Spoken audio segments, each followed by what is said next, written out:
Democratic-run cities, New York, Los Angeles, Chicago, and a lot in the San Francisco Bay Area, where at least 90 suspects recently stormed a Nordstrom, and they were pepper spraying, kicking, and punching employees, and they got away with at least $125,000 on merchandise.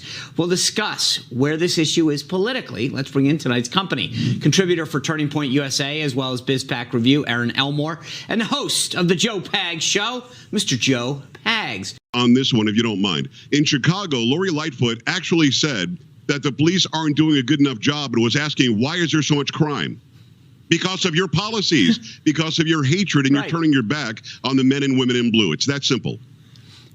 Aaron, the thing that I think interesting is you and I are both parents. When I grew up, kids wanted to be cops, right? You played cops and robbers. One was the good guy, one was the bad guy. Do you think kids today, to Joe's point, want to be cops? Certainly, if they're raised by conservative parents, they feel that they should respect authority and respect law and order. These days, yes, the liberals are basically teaching their children not to respect authority. And it's very sad, and it's no way to grow up and to live your life. And what we're seeing in all of these liberal cities, by the way, it's not a coincidence that they're run by leftists. They have district attorneys that are soft on crime. They don't prosecute. Philadelphia, by the way, the city that I'm from, reached the murder rate highest since 1990, 500 murders year to date. And you know what Mayor Kenny said?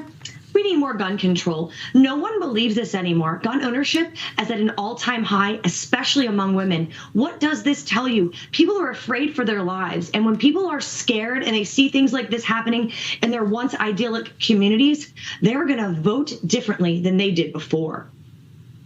Well, that's such a good point, because not only are shoppers afraid for their lives, we saw during this time of year, people are afraid to go to these stores. I think about the workers who are afraid to maybe even go into work. But to that point, Joe, you mentioned Proposition 47, which is the rule that changes from a felony to a misdemeanor if it's under $950 of stolen goods. Be arrested. You'll get a ticket, if that, even if you're caught on videotape. No security guard will try to stop you. Look at the videos that we're getting out of these cities. This is going to be a major issue, because as America wakes up to the idea that California has been doing this for 7 years now, allowing people to be felons and get away with it with like a speeding ticket, I think Americans are going to say, listen, the left isn't law and order. Yeah, the mean tweets were mean and stuff, but we'd rather have that guy in there than the guy that we have right now.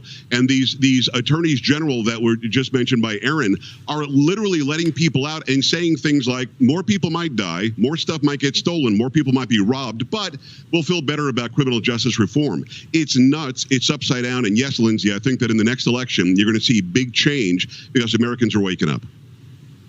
You know, Aaron, when I think about what people are concerned about right now, a lot of polling shows that most people are concerned about the economy, about inflation.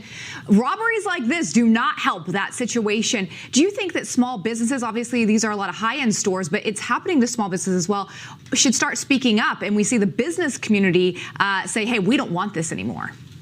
They don't. And I've spoken to a lot of small business owners, by the way, many of whom are minorities. When you talk about Black Lives Mattering, what about the Black lives of shop owners that have had to close because they can't afford to keep their doors open and they're afraid for their lives? My husband was in Philadelphia today and was in a CVS, and this older African-American woman said to him, can you please send a message to the people that run CVS? We are robbed and looted every single day, and I am scared for my life.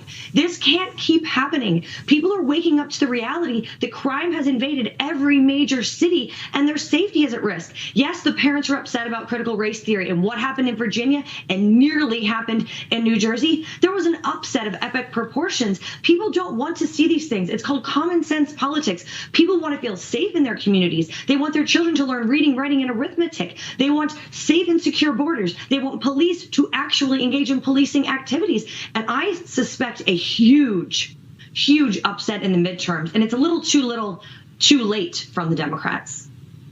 So let me ask you both a question. We don't have a lot of time left. To riff off of what you just said, Aaron, with the 2022 midterms coming up, we saw education just become a big issue in Virginia in particular. Do you think, on a scale of 1 to 10, where do you think crime is as an issue that voters care about, with 10 being the most important issue that they care about as they go into the voting booth this coming November? Where does crime fit, Aaron Elmore? You know, I think it depends on where you live. If you live in one of these major cities, I'm sure it's 9 or 10 out of 10. If you're living in a suburban community, it's more of the kitchen table issues about the economy. And if you live down at the border, it's the border. So to answer your question, 9 or 10 in urban cities. I think that's exactly spot on. Joe Pags, what about you? I think on average probably 7 or 8 for all Americans. But keep in mind what happened in New York City when Pataki won the state and Giuliani won the city. Why was that in a very blue state and a very blue city? Because people were sick and tired of crime, sick and tired of not being able to go to Central Park. People were sick and tired of police not having the ability to keep them safe and secure. So it's up there. I think on average across the country, 7 or 8. I agree. I think that's right. All right, Aaron, Joe, thank you guys very much. Appreciate you being here. Thank you. Thank you.